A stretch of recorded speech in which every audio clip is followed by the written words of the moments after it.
యెషయా గ్రంథము 5వ అధ్యాయము. నా ప్రియుని గూర్చి పాడెదను వినుడి, అతని ద్రాక్ష తోటను బట్టి నాకిష్టుడైన వానిని గూర్చి పాడెదను వినుడి. సత్వభూమి గల కొండ మీద నా ప్రియునికొక ద్రాక్ష తోట ఉండెను. ఆయన దానిని బాగుగా త్రవ్వి రాళ్లను ఏరి అందులో శ్రేష్టమైన ద్రాక్ష తీగలను నాటించెను. దాని మధ్యను బురుజు ఒకటి వేయించి ద్రాక్ష తొట్టిని తొలిపించెను. ద్రాక్ష పండ్లు ఫలింపవలనని ఎదురు చూచుచుండెను, గాని అది కారు ద్రాక్షాలు కాసెను. కావున యెరూషలేము నివాసులారా, యూదా వారలారా, నా ద్రాక్ష తోట విషయము నాకు న్యాయము తీర్చవలనని మిమ్మును వేడుకొనుచున్నాను. నేను నా ద్రాక్ష తోటకు చేసిన దానికంటే మీరేమి దానికి చేయగలను? అది ద్రాక్ష పండ్లు కాయునని నేను కనిపెట్టునప్పుడు అది కారు ద్రాక్షాలు కాయుటకు కారణమేమి? ఆలోచించుడి. నేను నా ద్రాక్ష తోటకు చేయబోవు కార్యమును మీకు తెలియజెప్పుదును. నేను అది మేసివేయబడినట్లు దాని కంచెను కొట్టివేసెదను. అది త్రొక్కబడినట్లు దాని గోడను పడగొట్టి దాని పాడు చేసెదను. అది శుద్ధి చేయబడదు, పారతో త్రవ్వబడదు. దానిలో గచ్చ పొదలను బలురక్కసి చెట్లును బలసియుండును. దాని మీద వర్షింపవలదని మేఘములకు ఆజ్ఞ ఇచ్చెదను. ఇశ్రాయేలు వంశము సైన్యములకు అధిపతియగు యెహోవా ద్రాక్ష తోట, యూదా మనుషులు ఆయనకిష్టమైన వనము. ఆయన న్యాయము కావలనని చూడగా బలాత్కారము కనబడెను. నీతి కావలనని చూడగా రోదనము వినబడెను. స్థలము మిగులకుండా మీరు మాత్రమే దేశములో నివసించున్నట్లు ఇంటికి ఇల్లు కలుపుకొని పొలమునకు పొలము చేర్చుకొను మీకు శ్రమ. నేను చెవులారా వినున్నట్లు సైన్యములకు అధిపతియగు యెహోవా స్పష్టముగా ఈ మాట నాతో సెలవిచ్చెను. నిజముగా గొప్పవనియు దివ్యమైనవని అయిన ఇండ్లు అనేకములు వినాశములు లేక పాడైపోవును. 10 ఎకరముల ద్రాక్ష తోట ఒక కుంచెడు రసమిచ్చును. తూమోడు గింజల వంట ఒక పడియగును. మద్యము త్రాగదమని వేకువనే లేచి ద్రాక్షారసము తమకు మంట పుట్టించు వరకు, చాలా రాత్రి వరకు పానము చేయు వారికి శ్రమ. వారు సితారా స్వరమండల తంబూర సన్నాయిలను వాయించుచు ద్రాక్షారసము త్రాగుచు విందు చేయుదురు గాని యెహోవా పని యోచింపరు. ఆయన హస్తకృత్యములను లక్ష్యపెట్టరు. కావున నా ప్రజలు జ్ఞానము లేకయే చెరపట్టబడి పోవుచున్నారు.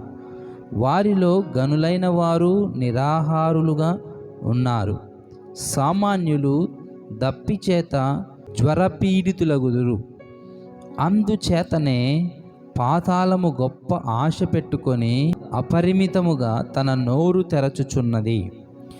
వారిలో గనులను సామాన్యులను ఘోష చేయుచు వారు హర్షించువారును పడిపోవుదురు.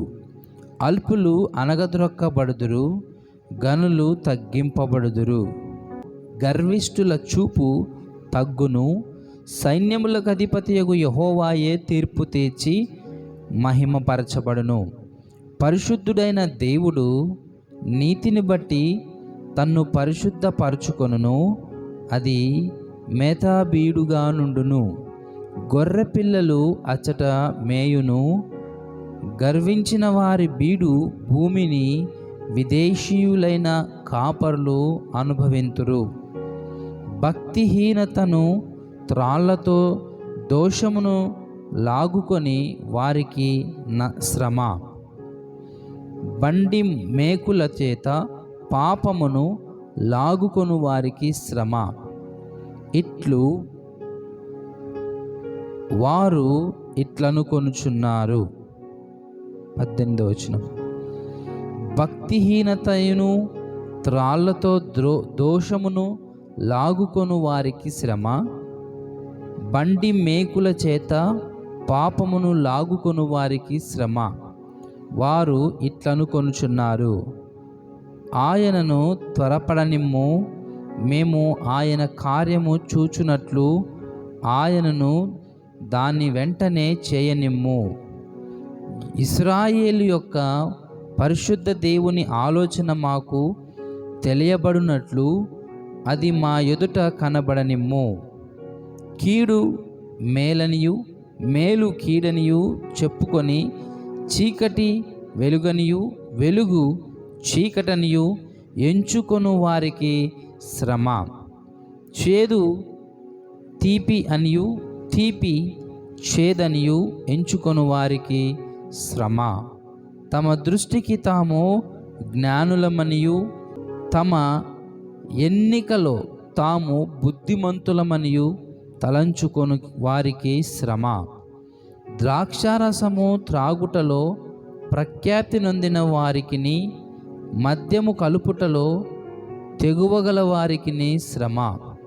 వారు లంచము పుచ్చుకొని దుష్టుడు నీతిమంతుడని తీర్పు తీర్చుదురు. నీతిమంతుల నీతిని దుర్నీతిగా కనబడ చేయుదురు. సైన్యములకు అధిపతియగు యెహోవా యొక్క ధర్మశాస్త్రమును నిర్లక్ష్యము పెట్టుదురు. ఇశ్రాయేలీయుల యొక్క పరిశుద్ధ దేవుని వాక్కును తృణీకరించుదురు.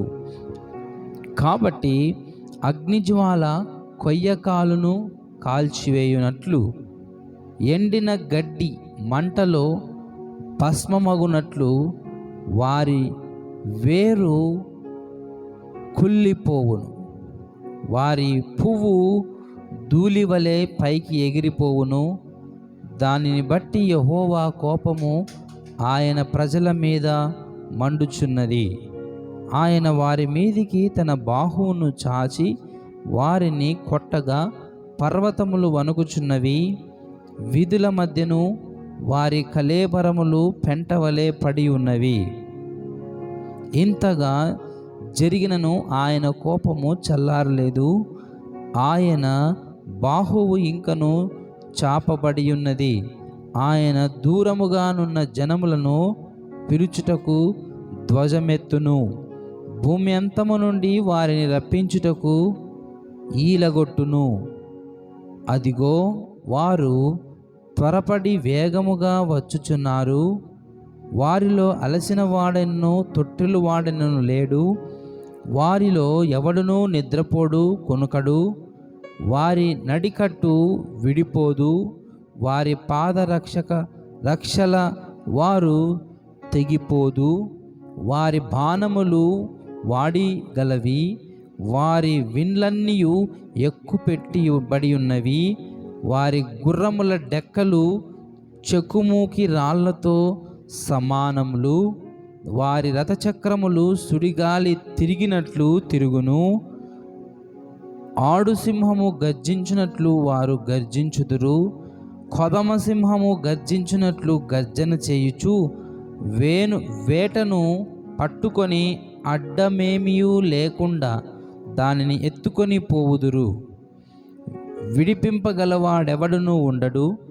వారు ఆ దినమున సముద్ర ఘోష వలె జనము మీద గర్జన చేయుదురు. ఒకడు భూమి వైపు చూడగా అంధకారమును బాధయు కనబడును. అంతటా ఆ దేశం మీద వెలుగు మేఘముల చేత చీకటి యగును. హల్లెలూయా.